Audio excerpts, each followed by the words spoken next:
Assalamu alaikum wa rahmatullahi wa barakatuh mes chers frères et sœurs. Avant de commencer le sujet d'aujourd'hui, résumons rapidement ce qu'on a dit la dernière fois. Donc, Isa alayhi salam et son armée vont se réfugier et se cacher avant l'arrivée des Ya'juj et Ma'juj. Ils vont se cacher pendant un certain temps. Combien de temps ? On ne sait pas. En tout cas, jusqu'à ce qu'ils arrivent au point de mourir de faim. Et donc, Isa alayhi salam fait des du'as et supplie Allah azza wa jal de l'aider. Et c'est alors là que Allah subhanahu wa ta'ala s'occupe de Ya'juj et Ma'juj et les tue instantanément. Quelque chose les attaque à la nuque et ils meurent tous simultanément. Et ensuite donc, une personne sort de la grotte et il sent la puanteur et il voit des piles de cadavres de Ya'juj et Ma'juj à perte d'horizon. Et donc, ils font des du'as à Allah subhanahu wa ta'ala et Allah azza wa jal leur envoie la pluie et les oiseaux afin de se débarrasser de ces cadavres et toute impureté, etc. Voilà pour le résumé des 3 derniers épisodes. Maintenant, commençons là où on s'est arrêté la dernière fois. Après Ya'juj et Ma'juj, il devrait avoir une période de prospérité, de paix et d'abondance telle que le monde n'a jamais vu, et ce depuis le début des temps. Et le prophète sallallahu alayhi wa sallam a dit qu'une seule grenade sera suffisant pour nourrir une tribu entière. En d'autres termes, la terre donnera en abondance comme jamais il ne l'a fait auparavant. Ce que l'on voit ici, c'est qu'après toutes ces guerres, toutes ces batailles, des années de combat, puis Dajjal et les Ya'juj et Ma'juj, et bien sûr nous ne voulons pas être vivants lorsque cela arrivera. Et les personnes qui ont subi tout ça, toutes ces épreuves difficiles, Allah subhanahu wa ta'ala va leur donner un peu de réconfort. Ces personnes qui ont vu la pire des choses au monde, et on ne veut pas en faire partie encore une fois, nous recherchons refuge auprès d'Allah subhanahu wa ta'ala contre ce mal, le Dajjal. Nous ne voulons pas être vivants quand Dajjal arrivera. Et donc, ces personnes qui auront réussi à passer tous ces tests méritent donc d'être bénies comme personne n'a été béni depuis le début des temps. Combien de temps cela va durer, cette période de prospérité ? Certains hadiths mentionnent 7 années. On sait en tout cas qu'il va y avoir quelques années de prospérité. Le prophète sallallahu alayhi wa sallam a dit « Wallahi, vous allez continuer votre pèlerinage, votre hajj et votre umrah, même après l'arrivée de Ya'juj et Ma'juj. » Et le fait que ce soit vous allez continuer, ce qui signifie que ce sera plus d'une fois. Donc durant quelques années, il y aura une paix générale, il n'y aura pas de combat, ne serait-ce que même 2 personnes ne se battront pas. Et cela n'était jamais arrivé depuis quand ? Depuis Habil et Qabil. Malheureusement, nous apprenons qu'avec toute cette stabilité et cette période de prospérité, le cœur de certaines personnes vont être de plus en plus durs et vont manquer de iman. Et éventuellement, Isa alayhi salam va mourir, Mahdi aussi, on ne sait pas quand ni comment, mais on suppose qu'il s'agit d'une mort naturelle. Dans certains hadiths faibles, il est mentionné que Isa ibn Maryam sera enterré à Médine auprès du prophète sallallahu alayhi wa sallam. Et en effet, dans la pièce de Aïcha radiallahu anha, il existe bien une place pour enterrer encore une autre personne. Bien sûr, Allahu a'lam. Maintenant, la question qu'on se pose, c'est qu'est-ce qui va se passer avec ces musulmans vertueux, ceux qui ont réussi tous ces tests ? C'est actuellement ici que la fin des temps commence, et il va commencer par une fin très paisible. Qu'est-ce qu'on entend par une fin paisible ? Il est mentionné dans le Sahih Muslim, et Abu Hurayra radiallahu anhu a dit que le prophète sallallahu alayhi wa sallam a dit « Allah va envoyer un vent venant du Yémen qui est plus doux que la soie, et tous ceux qui ont ne serait-ce qu'un atome d'iman dans leur cœur mourra paisiblement. » Vraiment ici, il s'agit d'une mort douce, et ce hadith est dans Sahih Muslim. Ceci est le sort réservé à ceux qui ont l'iman dans leur cœur. Et ceux qui n'auront pas d'iman, ils seront toujours là. Maintenant, honnêtement, qu'est-ce que vous croyez qu'il va se passer ? Sur toute la terre entière, il n'y a personne qui n'a ne serait-ce qu'un atome d'iman.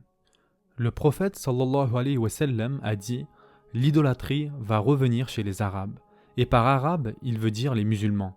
Et le prophète sallallahu alayhi wa sallam dit « Les gens vont faire tawaf autour d'autres tribus anciennes, et que les gens vont devenir pires que des animaux et vont copuler en public. » Oui, ce hadith a déjà été mentionné avant la fin des temps, mais il est aussi mentionné après la fin des temps, Allahu a'lam.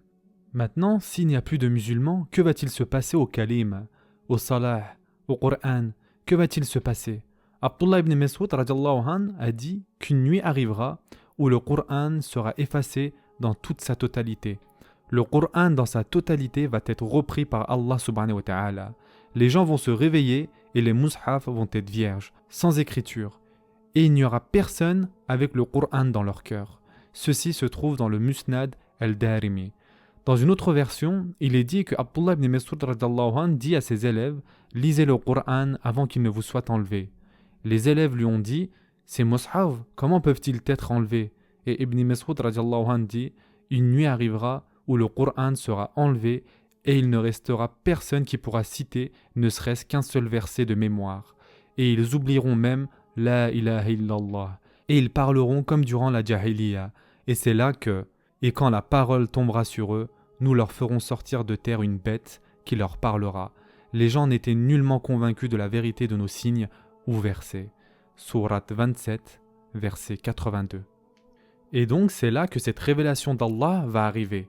Et donc dans ce verset, il y a mention de la bête et nous parlerons de la bête plus tard, Inch'Allah. Dans une autre version, Ibn Mas'ud radiallahu anhu dit que le Coran nous sera enlevé en une nuit et pas un seul verset sera resté dans le cœur d'un seul serviteur et pas un seul mushaf sera préservé avec les mots d'Allah et les gens vont se réveiller tels des animaux. Et là donc il devient évident lorsque vous rassemblez ce hadith et celui qu'on vient de citer, le jour où le vent soufflera sera le jour où le Coran sera enlevé. Et même ceux qui avaient mémorisé des versets et des surahs, mais qui n'étaient pas de vrais mu'min, ils se réveilleront le jour suivant et ils ne se souviendront de rien. Et tous les mushaf qui avaient été physiquement imprimés seront vides, c'est-à-dire les pages seront vierges, il n'y aura rien à lire. Et que va-t-il se passer au kalima ?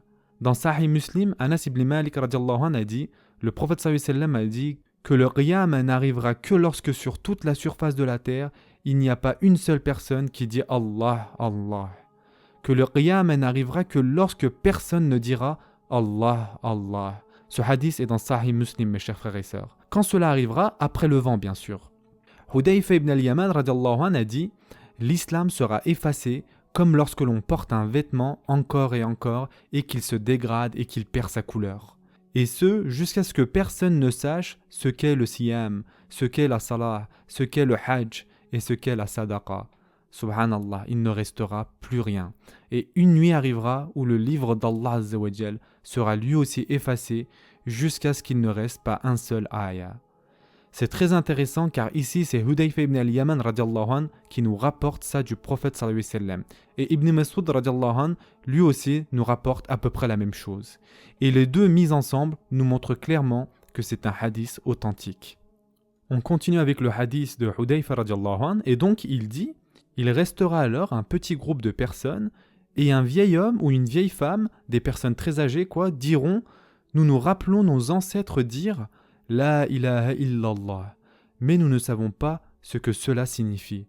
Donc Hudayfa radiallahu anhu dit qu'il y aura un temps où le Coran sera enlevé et personne ne jeûnera, personne ne priera et donc ses élèves lui disent à quoi bon dans ce cas réciter le kalima La ilaha illallah. Il n'y aura aucune pratique derrière. Et donc Hudayfa radiallahu anhu a dit ô mes élèves, ce kalima va les sauver du feu de l'enfer. En effet, quand il ne reste plus rien de l'islam sur terre, peut-être que rien que le fait de dire le kalima et de s'identifier en tant que musulman suffira. Mais encore une fois, c'est une situation exceptionnelle, ça ne s'applique pas à nous ici. Pour ceux qui diraient « Ah bah voilà, ça suffit, je dirais la ilaha illallah et puis c'est bon ». Je sais que certains sont capables de prendre ce raccourci. De plus, une chose intéressante ici, nous avons dit que des personnes très âgées diront « Nous nous rappelons nos ancêtres dire « La ilaha illallah ». Mais nous ne savons pas ce que cela signifie. Nous apprenons ici qu'après que le vent aura soufflé, il y aura au moins une génération, donc environ 40, 50, 60 ans. Et donc eux, cette nouvelle génération, peut-être pour eux, rien que le fait de savoir qu'il y a une chose qui est l'islam, et voulant faire partie de cette chose qui est l'islam, pourra être leur excuse afin d'échapper au feu du Jahannam. Mais encore une fois, la majorité, excepté une petite poignée d'entre eux, seront la pire des générations, pire que des animaux. Encore une fois, il n'y a pas de salah, pas de Qur'an, pas de kalima, pas de moralité. La prochaine fois, nous parlerons des derniers événements avant que nous l'on souffle dans la trompe, Inch'Allah. Prenez soin de vous, mes chers frères et sœurs, et à très prochainement, Inch'Allah.